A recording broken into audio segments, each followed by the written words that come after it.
Takže priatelia, dnes si povieme, ako sa starať o obuv, pretože dobrá, čistá, kvalitná obuv je číslo 1. Samozrejme nielen na Mikuláša, keď chceme dostať darčeky.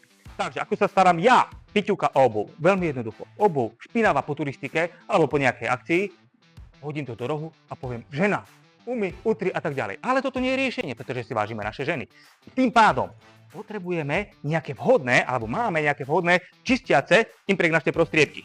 Balzamy, lestidla, impregnačné spreje, celú sadu kefiek. A ako na to? Veľmi jednoducho. Ak je obuv nečistená, zoberiem hrubú kefku, vyčistím, nechám vyschnúť, zoberiem jemnú kefku, vypulírujem a potom zoberiem nejaké kvalitné vojenské ošetrovadlo, lestidlo, balzam a podobne.